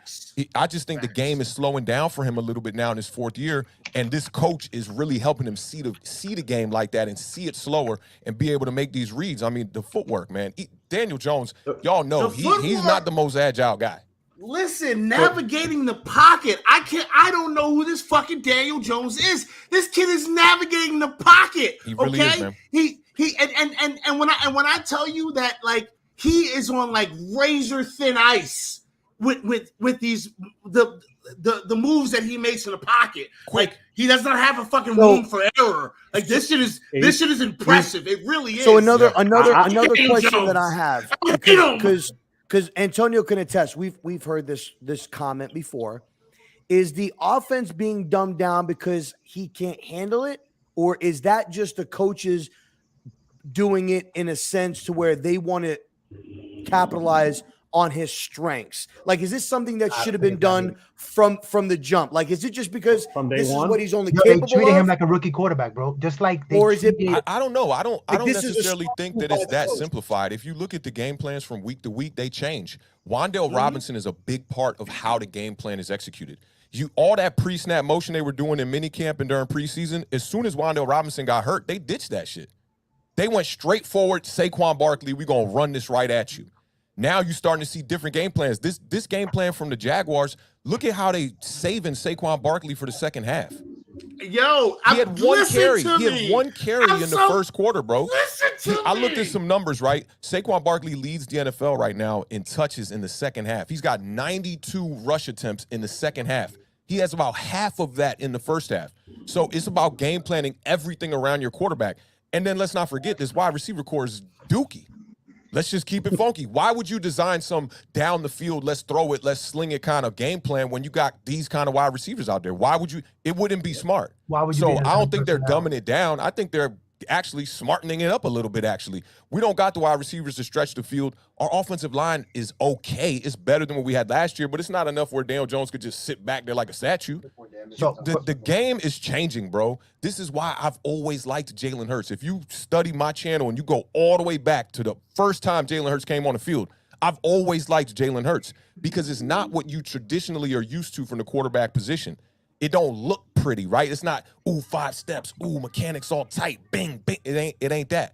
But look at how the RPO keep teams off balance. Linebackers step up. Every time Jalen Hurts throw the ball, it's not even tight windows now. Why is that? That's not because of the weapons that he has on the outside. That's because he is the damn weapon, bro. They're like, we got to step up and stop this read option and stop all this quarterback running. So when they see Jalen Hurts just hold the ball like this, all them linebackers go like this. You cooked. Quick slant to A.J. Brown. Why are his wide receivers one-on-one if his weapons are so great, right? Why are his wide receivers always one-on-one? You never see Jalen Hurts throw it into double coverage. Never. That's because he is the threat. When defenses are trying to scheme how to stop the Philadelphia Eagles, it starts with number one. How do we stop him from running all over the field? You got to force him to pass, but you also got to keep him in the pocket and you got to contain him. It's the same thing that's happening with the New York Giants right now. You could say, okay, I'm going to stack the box and try to stop Saquon Barkley, right? You do that, Daniel Jones is going to carve you up. Go look at the tape from the Jaguars game. Every time he throws it, it's one-on-one coverage because they stack in the box for Saquon. It's the same exact thing. So people not used to it yet, but for me, I'm like, man, just score touchdowns. I don't care about nothing else, bro. I don't care about what it looked like at the end of the game. Don't throw interceptions and score touchdowns. Daniel Jones points doing per that. game. Team points per game is the only thing that matters. It's team points per game. And as long as you know what? I just finished saying 24 points per game for us, 24.7 for us the last 3 games, 25 points for the Eagles. So we're going up too. Listen, confidence is a big deal, yo. I'll say this like this: they had to reconstruct Daniel Jones' confidence from all those years of it. Dude, it's crazy because even it's not just been this week, but for the last since last game, you've seen that he takes now deep shots and it's not going out of bounds 5 yards. I feel like he was purposely doing that before because he didn't trust his receivers or anything like that. Now he's like, it's on target. It's either gonna be caught by my receiver or it's gonna be dropped. But at least he's on target now. And Dable is a genius, bro. He's doing these motions pre-snap so Jones can see man or zone. And then he's just, Jones looks different. He's talking. Yo, we don't recognize this Daniel Jones. This is a And different look, you know dude, what man. it is too. Now, He's starting to get used who to is winning. this guy? He's starting to get used to winning, my guy. I got And my look, swagger back. Look, That's when you start getting used to winning, and some people out there on the field, which you start compromising that, that's when you're gonna see that Daniel Jones you saw Sunday like, hey, bro, Yo, you can look at two questions. costing me some bread right now. I'll pull up my receipts on the problems that I had from Jones 2 years ago. It was like pocket presence. It was hold on to the ball, those things like that. But in terms of talent, dude, he has the arm strength. He has the leg strength to be a good quarterback. Can he get if he gets the brain right? That's a ton of quarterbacks too. You know, if you look at Cooper Rush just came off the bench and won 4 games like it was nothing. He sure right? did. So if you get, and that's why it is difficult to assess Daniel Jones is because people are like, oh, get the offensive line, it'll be a totally different quarterback, blah blah blah. Well, the offensive line isn't that revamped. Look at on Sunday. I mean, it was people getting knocked out of that game left and right. Daniel Jones is the one thing that remains constant. He's the one that's now he's literally turning into a leader because he's starting to get used to winning, bro. You get used to winning, it's a whole different bag. You play with confidence, you play loose. You're not thinking about making the mistakes. And he playing with house money now. 6-1, bro. Come on. He got 3 more wins than he probably should have right now. I got 2 questions. One, it may not be your expertise, but do you feel like they're obviously not going to do it before this game, but do you see the Giants maybe if they win this game against Seattle, which I think is a winnable game, do you see them maybe making a move at trying to acquire another wide receiver to help out this offense? Because they got to think that, well, listen, we're going to need some more weapons on this offense as we're getting into our divisional matchups. We can't just be going in there with Wandell and Marcus Johnson and David Sills. Even if Tony came back, you don't want to go in there like that. Do you see them being buyers on maybe trying to acquire somebody? And two, I saw something in Daniel Jones on the sideline this past week, like the head coach moving the quarterback's coach to the side to hug him, the emotion that he had in his eyes after the running touchdown, the Marcus Johnson drop. Like he seemed that was something that we would see out of like Tom Brady on the sideline, like showing that emotion, like let's go, like let's get it, like that kind of fieriness. I want you to talk about like how do you think that can impact the locker room, the football team going forward, and how that performance on the sideline probably may have changed their perception of him for the future, in my opinion. Totally. So I'll start with the wide receiver question first. I don't think there's a chance. But would it surprise me if they go out there and they go sign a wide receiver, trade for a wide receiver? It would not surprise me. But I don't think so. Look how far we've gotten with the scraps that we're bringing up from the practice squad right now. We're sitting at 6-1 with guys that people didn't even know their names at the beginning of the season. So for me, I do think it is a drastic difference if you can get healthy at the wide receiver position, because we all know what Kadarius Toney can do. We've seen it with our own two eyes. The biggest problem is the injuries and the health. Can he stay healthy? But he is definitely another weapon that needs to be out there on the field. We see the elevation with Wandale Robinson. People might not be, Wandale Robinson might not be on a lot of people's radars, but he's been doing that, what you've seen for the past 2 Sundays. Did in Kentucky. Exactly. The volume is now starting to turn up a little bit. I think he only had 5 targets the first week. He led the Giants in targets this past week, 8 targets, and it was all in the first half. He did all his damage in the first half. I think he had like 6 catches in that game or something like that. So I do think that this wide receiver core can take us to where we need to go. I do think that. It's just about getting healthy. People think Kenny Galladay, he's washed up and all that. I want him to get healthy because right now teams are having to respect the run so much that that's just going to mean a lot more one-on-one matchups. I'll take one-on-one matchups with Kenny Galladay right now. To me, that's a winning type of situation. So for me, I don't think that they're going to go out there and make a move on a wide receiver like that. If it happens, it happens. It wouldn't surprise me. As far as like the stuff you're talking about with Daniel Jones on the sideline, I mean, for anybody that played ball, it's 2 types of people, right? You got people that they have the alpha kind of personality. They're going to talk a lot. They're going to lead a lot. All the emotions from the team will be shown through that player. And then you got those people that are just stone cold, which is what Daniel Jones was for the first 3 years of his career.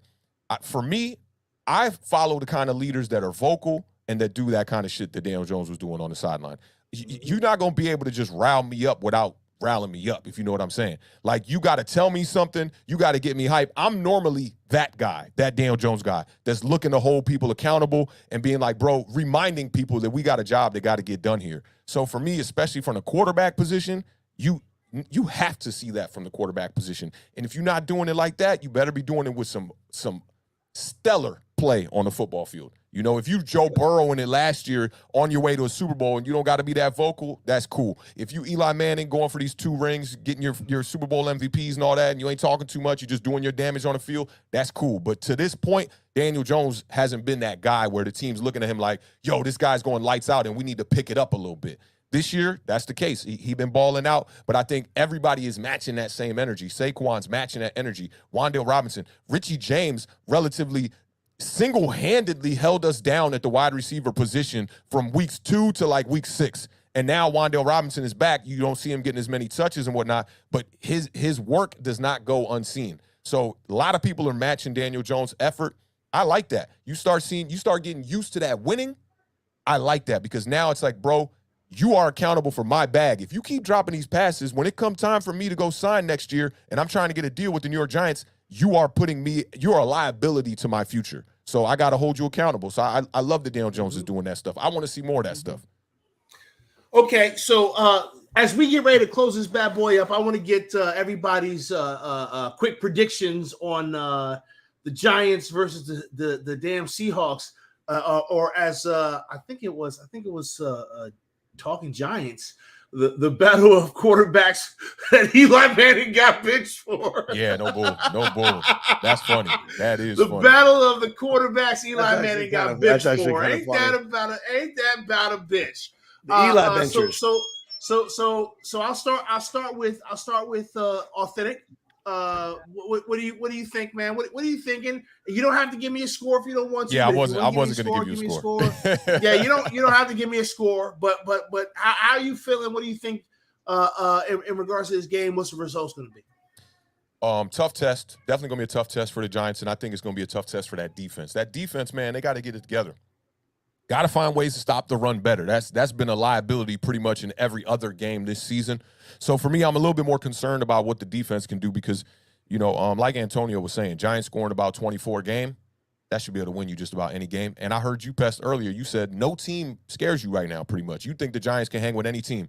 I'm right there with you. I can think we can hang with anybody. I mean, I don't necessarily think we can beat every team. I don't think we'll go undefeated, but I'm not scared of nobody right now because I feel like we got the coaching necessary. We've got the scheme and game plan necessary. We have we make the proper adjustments at halftime. And like you said, and I've been noticing this too, second half, Saquon's coming to eat your food every time, and you fucking tired now. Yep. So good luck. So good luck catching Saquon with your tired bitch ass. Yeah, I love it. I love it. I'm a little bit worried about Geno Smith. I ain't gonna lie. I think he's been playing some really good football. He's one of the quarterbacks that are above Daniel Jones as far as the QBR goes. Daniel Jones is 6th, and it's a bunch of big names above Daniel Jones, and it's Tua and Geno Smith. So to me, I'm a little bit worried. I mean, I never imagined I'd ever be saying I'd be worried about Geno Smith, okay? But the dude's playing some good football, and it dates all the way back to last season. That new kid that the Seahawks got at running back now that Penny went out for the season, Kenneth Walker. Dog, he's been balling out since he's been in the lineup. A lot of people don't know about him. He's not on their radar yet, but he's a threat in the running game. We know about the wide receivers over there. Tyler Lockett been balling out, been a little banged up, but he's been balling out. DK can do his thing. DK got hurt in that last game, too. So I don't think we're going to see DK. Yeah. He's not. I don't think he's playing this week. No. Yeah, he's got a patella injury. But offensively, man, we should be able to move the ball up and down the field. The one thing I want to see is a fast start. I like that against the Jaguars. Although our defense came out and kind of shot themselves in the foot on that first drive, and ATM was killing us. If we can come out and score on that first drive, second drive type stuff, maybe make a couple early stops, it'll make these games a lot easier, man. The Jaguars game really shouldn't even have been close. I'm probably going to end up picking the Giants to win the game, but we'll see. I got till Thursday. Till tomorrow to be able to make my final prediction on it. I was gonna say you got to make your final prediction. All right, cool. Chris, man, what are your thoughts on the game, man? What do you think is gonna happen? Hit me. Oh my God. Chris. Oh. Can you hear me now? Chris. Yeah, Chris in the car. Sounds like he's on speakerphone a little bit. I can hear you and me and everybody. Okay, go ahead. You're good now. All right. So my opinion is that Kayvon gets to eat for the first time this season. He gets to the quarterback 3 or 4 times. Whoa. Okay. I like it. Oh yeah. Hot take. And I'm gonna give you a score. How's that? Oh, Giants. Hit us. Giants 23, 21. It's a good one. 23-21. I like it. All right. 23-20. I think we're going to be on a bit of opposite spectrums. I don't think it's going to be a close game like that. I think if the Giants win, it won't be like a blowout, but it'll be convincing. If the Seahawks win, it might be the first time we get blown out this year. You think the Seahawks could blow us out? I mean, because you saw them. That offense putting up points, man. That offense putting up numbers. That defense can't come out and be on no bull. Yeah, they're doing a little something. And we ain't doing pretty good against the run, man. I don't know what the fuck that's about, but okay. Shit. All right, cool. 23-21. I like it. 23-21. All right, Rob, man. What's your give me your thoughts? Give me your prediction and give me your flaming hot take, please. I do think it's going to be a tough game. I think their strength and our strength are both of our weaknesses. They have I think their defense is ranked 30th in the National Football League, so second to last. Their run defense, they're ranked 29th against the run. I believe we're ranked higher, but we're allowing, I think, like 140 or 35 or 144 yards per game in the run. But we're ranked like 17th, but they're ranked 29th. They're allowing like 100 and 138 or 148 yards per game. I don't know how that kind of works out. But our passing game, we're very good against the pass. As far as from a completion percentage, that may have went down a little bit against the Jags, but we're ranked pretty good against the pass. I think it's going to come down to time of possession. I agree. I think the defense, I think, needs to come out with, I would say, 3 or 4 stops, 3 or 4 big stops, and allowing the offense to get on the field and have some long drives, 7 minutes, 8 minutes, 9-minute drives, if possible, to try to keep Geno Smith and the running attack. Basically, what you have to do is, it's going to be hard to stop Kenneth Walker. So you have to make the game, take him out of the game so they can't run the football. So if you're able to make a couple of good stops, take advantage, get some scores early, like Authentic was saying, I think at that point you're going to take Authentic out of the game. And we know Pete Carroll likes to run, so we got to take him out of the game that way. I'm going to make a score prediction. I'm going to say the final score of this game will be 31-24 Giants. 31-24 Giants. Total points in the year. I like that. Yeah, 31-24 Giants is what I think it'll be. I think Kayvon will get to the quarterback twice. I think he's going to get 2 sacks. I think he's just. I look at what he's been doing and how he's been. I mean, you can't lie, Authentic. He's been getting held every week, and last week was last week was just unbearable. And now he's going up against 2 rookies, which I know since like week 4, I think Cross has had like 138 snaps with no sacks given up. I just don't think that he's ready to go up against a guy like Kayvon. And I'll say this last thing. I made a joke about this. It goes all the way kind of back to, like the first Jurassic World movie with Chris Pratt, where he was talking about the Indominus Rex, and she's figuring out where she lies on the food chain, and I'm not sure you want her to figure that out. I think Kayvon is figuring out where he lies on this food chain. And last week we saw his speed, chasing down ETN, outrunning Adoree Jackson, his power across the edge. He's coming into that confidence, similar confidence that Saquon said that he had in that meeting. I feel like I can do anything on the field. Mm-hmm. He's getting to that point. And when he unlocks it, it's going to be dangerous. Facts. Oh, and shout out to Fabian Monroe, too. He's been balling. Dude, I don't even know who the fuck that is. He's shout top out 10, bro. He was with the football team Commanders. Was he? Just a couple of years ago, and he was like their number 1 cornerback. When they let him go, I was real surprised. But Washington don't know how to hold on to talent. Like right now, they're dealing with J.C. Jackson, who's another really good corner that just don't fit their system, and they're trying to trade him now. They're trying to get rid of him. Damn. All right. Well, shit. Here's the deal, y'all. I'm going to be completely honest. I don't fear any team on this schedule. I think we can beat every team on the schedule. And one thing I fear is injuries. While I don't necessarily think that this game would be a blowout either way, I have a feeling that there's going to be a lot of points put up by both teams. Chris, did you go from one bar to another bar? Maybe. He said maybe. I mean, I ain't mad at you, man. Gangster, that's what's up. Bar hopping. Chris. Yeah, man. On a got the club. It's a Wednesday night. It's what we Wednesday. Do on Wednesday night. Got the club going Hell on Wednesday. All right, cool, man. Yeah. So I personally think that this is going to be kind of one of those high scoring affairs. And I'm not going to put a score out there because you guys know I don't do that. But I do think that the Giants can win this game by 1 possession. I think that it's going to be a 1 possession game. Yeah, another 1 possession 7 game. of those this year, right? Yeah, I think this is another 1 possession game. However, and here's my bold take: this will be way less stressful in the end. Man, that Jaguars game. Because the Seahawks won't get the ball back. Like we're going to end this game in the victory formation. The Seahawks will not get this. Should have did that last week. Yeah, This really should have. This I know. This team is going to pound the rock all damn day, okay? Because that's what this team's doing well right now, and I don't want them to stop. They're going to pound the rock.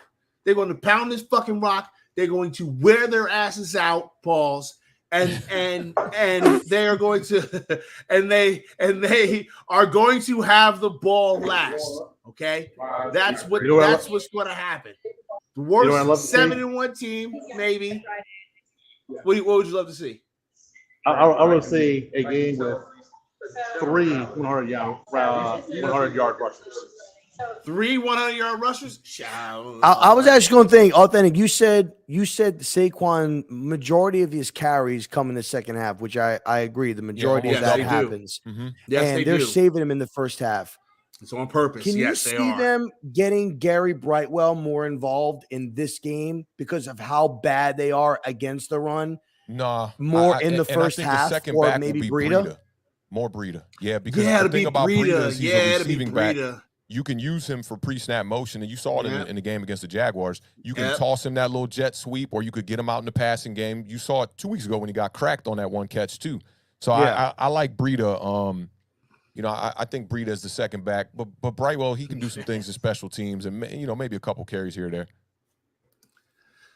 So, all right, cool. Well, listen, y'all. I appreciate everybody. Before you sign off, show, before you sign off, Pest. Yes. I got to get Rob to say something for me. Say this with me. I just. I knew. I already knew you. Say it. I just don't like Jalen Hurts. My man. Fuck him. See, I respect that. I respect that, bro. I got players like that too. I just can't stand the look on his face. But you want to know why? But you want to know why? It's because I hate this dude. It's because it's honestly because he's an Eagle. I know. If he was on another team, I wouldn't have a problem. But you got these delusional Eagles fans that are just like MVP. I'm like, no, if they would stop doing that, I'd be like, yeah, he's doing good. They talking about it, man. They talk about it. I'm glad you were willing to admit. See, I don't live in New York, and I'm not from New York either. So for me, it's a little bit easier. My perspective is a little different. You know what I'm saying? I could be down here in D.C.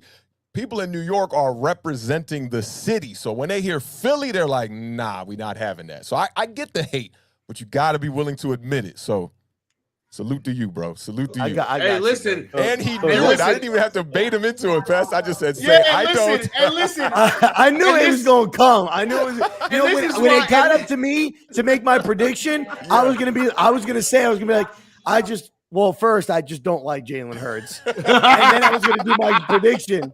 But I was like, I don't think he's going to let me get out of here without me saying it. Not. So I'm Definitely be honest not, and say I don't like the motherfucker. Listen, this is why sometimes you got to go off script. You know what I'm saying? This is what it is. Listen, y'all. Greatly appreciate everybody that came and hang out with us today. Greatly appreciate everybody that's interacting with us on over on the Twitters. Please make sure that you go and show some love to Authentic and the Beard. All right. Salute. Please make sure that you go and show some love to Antonio. Okay. Chris is just going to be hanging out in the back. He's going to be hanging out in the back, right? Because that's what he does. Salute to Chris, though. Chris be holding us down, yo. Chris be holding us down. He's going to be hanging out in the back because that's what he does. Okay. And make sure you go and catch Rob on all of his shits. Okay. Hey, Twitters. Before we leave. Oh, go ahead. Before we go. Who's going to the Washington Giants game? Yeah, I'm gonna be in New York or DC. I'm gonna be at both. I'll be at the one in New York. I will not be at the one in DC. Rob? I'm in North Carolina, so I can't get there. Sorry. Dude, drop the Richmond. I'll get you up there. There you go. Hey, green lot E for the one that's here at FedEx, and I don't know what lot I'm gonna be in at the one that's up there in New York, but I'm gonna be at both, definitely. L16 silver. Bet. That's what's up. I'm gonna definitely pull up on you. Yeah, I'll double check that one. Yeah, we'll wrap before then for sure. Oh, Yeah, absolutely. yeah. Rob, Okay. Rob, we're gonna get you to the game. We're gonna get Rob to a game. Don't worry about it. Rob will go to plenty. I he just will got to go make sure. See, here's the thing. My wife's a big time Giants fan, just as big as me. So if I go without her, I have to be willing to take the ass whooping Oh, of going and Bring leaving her. her home. No, you bring her. No, you bring her. We will get Look, we look. will You got get you options, into man. You games. got options. You got plenty of options to get. You got Listen, plenty my of options. We're fiance- gonna get you in the game. My fiance is a Commanders fan. And That's tough. matter of fact, Pest met her at the candle. Yes, lovely lady, absolutely there- lovely lady. Yeah, there was what, about 30 or 40 of us at the tailgate before the game, and she's the only one there who was wearing her Commanders jersey. So you're a Giants fan. Your fiance is a Commanders fan. Yeah. He's a Giants fan. His wife's a Cowboys fan. Authentic. I don't know about your personal life, but are you a Giants fan and your girl's the Eagles fan or something? Nah, I molded my girl long time ago. You gonna be a Giants fan, okay? What you say? Okay. What team you like? Not no more. No, not no more. Not Not no no more. Bags, boy. He's a smart man. Smart man. Oh shit! Listen, y'all. So okay. Here's what I'm gonna do. I'm gonna do that to Chris because he's in the fucking club. He's got to go up on a Wednesday. They turned the shit in there. But listen, y'all. Please make sure that you go and show some love to everyone's channel. Okay. Make sure that you're following us on Twitter. Make sure that you're hitting the fucking like button. Make sure that you're subscribing to everyone's shit. Make sure that you're saying what's up to us on the interwebs.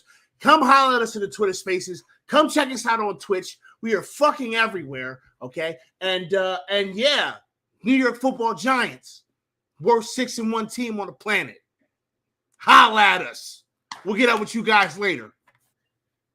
Deuces!